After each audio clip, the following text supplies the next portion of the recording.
Yan man naragat yung pinsala ng bagyong Christine. Putol yung hulihan ng bangka. At meron pa doon sa doon banda mayroon pa doon. Nasa isang bangka pa yung doon.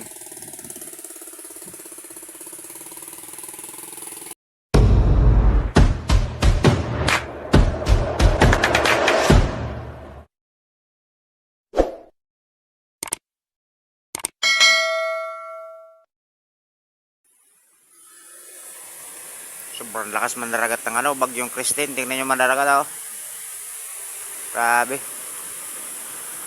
Solido yung lakas ng bagyong Christine ito. Tagal umalis, mabagal umalis yung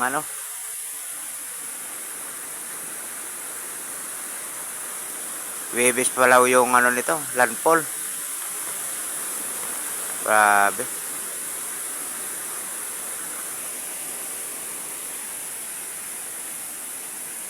Uga lahat ng patinyog. Talagang tiklop yung mga dahon, no.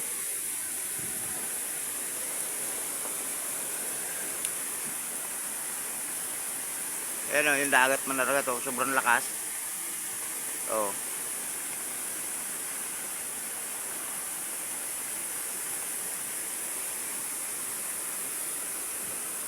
Alas 5 ng umaga, mga alas 5:20 na yan. Oras na ngayon. Ayan mandaragat pag may ulan, pag malakas ang ulan, sobrang lakas din ng hangin. Tama yung sa balita, sa weather forecast. Pabugso-bugsong lakas ng hangin at ulan. Yan, pag may ulan, sobrang lakas ng hangin. Kakambal ng ulan.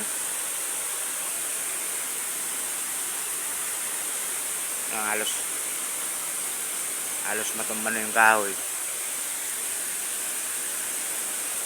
Hindi rin makalabas mandaragat gawa ng sobrang lakas ng ulan, hangin.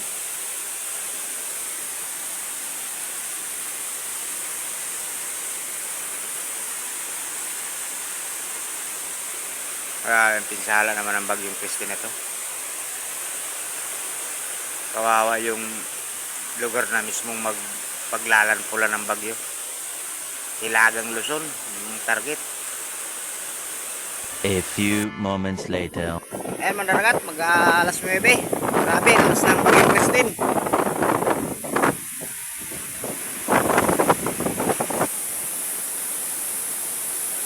Yan, lalong lumalakas mandaragat yung kapag may ulan, sabay sa hangin, sobrang lakas. Grabe. Halos magkatumba-tumba yung mga nyug mandaragat Grabe ang lakas ng hangin. Sobrang lakas ng dagat.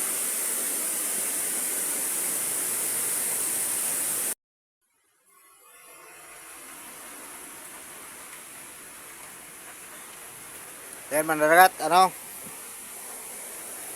mag alas 7 ng gabi. Ha? May mga kable yan? Alas 7 ng gabi mandaragat. At ito yung ng panahon Ayan yung niya.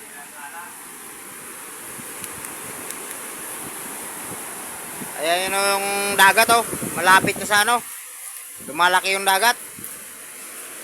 Ayan na, pumasok na siya.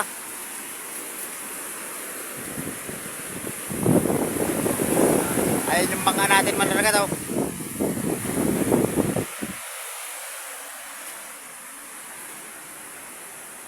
Dito lang tayo sa bahay mandaragat, gawa ng mantener lang.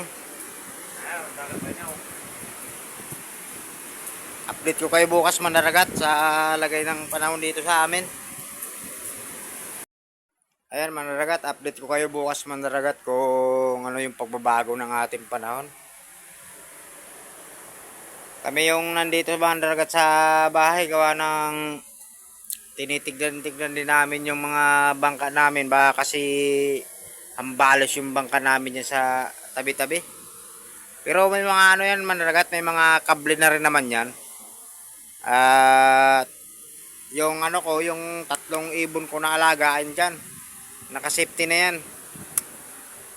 Nilagay ko muna sila sa hawla gawa ng may bagyo. Baka mapano sila dyan. Nakakaawa naman. Magsialis na dito. Siguro nasanay na dito sa sa bahay. Ano, punay at saka agbaan. Meron tayong yung pangatlo niyan mandaragat, kalapate, andito sa loob ng bahay. Pakita ko sa inyo mandaragat. Kasi basang-basa yung niya, yung pakpak. Basang-basa sa ulan. Ayan yung nag-iisa nating kalapate. Ano yan mandaragat? Sa salitang Bicol, ano lang yan, sampot lang yan dito sa amin. Galing pa ng yan mandaragat. Galing pa ng Matnog Sursugun yan. Pangkarera yan. Inadapt ko na lang dito mandaragat kasi nakakaawa naman. Sana all. Siguro may mga nakikita siyang ibon na palipad-lipad dito sa amin. Kaya lumapit siya. Yan, inadapt ko na lang. Para maalagaan na rin. Yan, malaya siyang lumilipad dito mandaragat. Paikot-ikot lang dito sa amin. Guys, may bagyo. Baka mapano ko sa labas. Higa na. Yan, higa ka na dyan. Lalayas ka pa, alam mo may bagyo. Diyan ka lang. May higaan ka naman. So weird. Yung tatlong kaibigan mo, nandun na, nakasafety na. Diyan ka na matulog. Katabi mo yung dalawang sakong simento. Yan, good morning mandaragat. At good news. Dahil kagahapon, sobrang lakas ng hanging amihan. Madaling sabi, kapag amihan dito sa lugar namin, napakadelikado ng sitwasyon. Dahil talagang may posibilidad na tumaas yung tubig.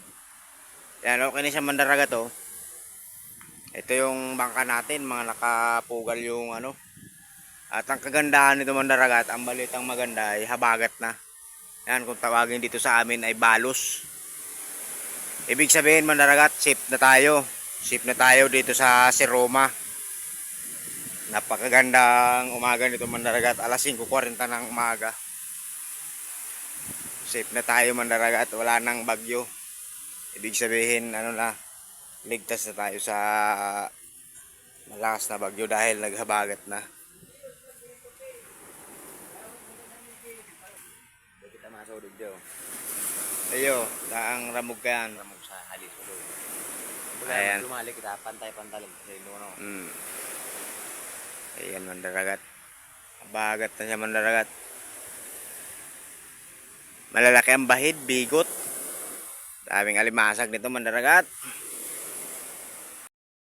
Ayo. Ayan, kapit tayo mandaragat. Sampatang galamig.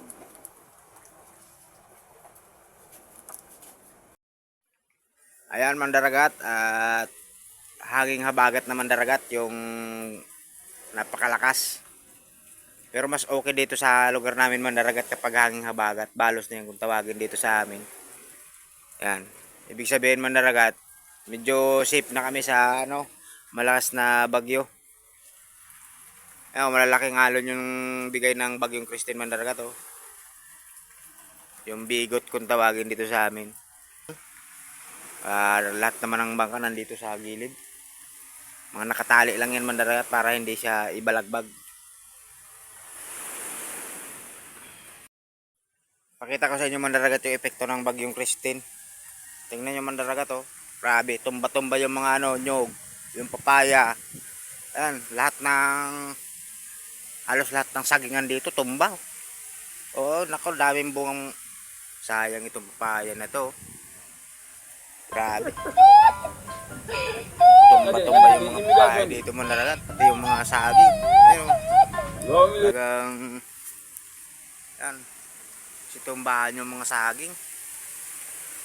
Grabe yung mandaragat.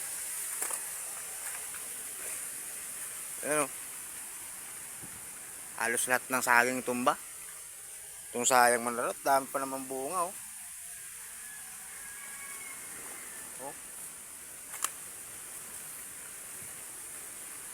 tanggalan yung dahon. Ayan mandaragat, at medyo okay na yung panahon. Tapos na yung bagyo. Bigay ng bagyo, napakaraming basura.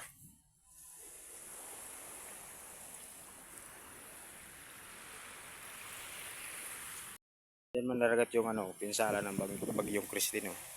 Putol yung hulihan ng bangka. At meron pa doon sa doon banda mayroon pa doon. Nasa isang bangka pa yung doon.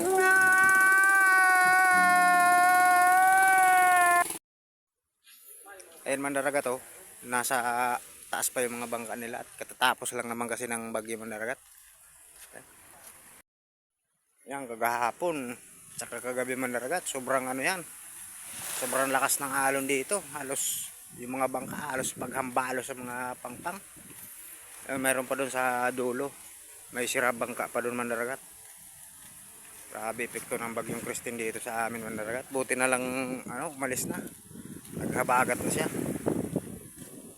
Paghabagat na dito, safety na yan dito mandaragat. Ayun service natin mandaragat Dito kayo sinipti kagahapon. Nakatali lahat yan. Kaliwat kanan ng tali niyan para iwas basag. Kahit marunong tayo magpanday, pa rin, sinipti ko pa rin yan ng maayos.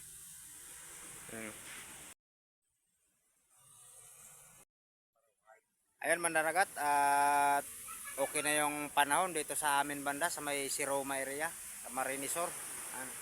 Shoutout nga pala sa lahat ng OFW, buhay abroad. At siyempre shoutout din sa lahat ng aking subscriber, followers. At shoutout sa aking kapatid na nasa abroad sa Kuwait at sa kanyang mga kasamahan dyan. Shoutout din kay Mark Anthony Lascano. Yan, shoutout sa'yo, pinsan.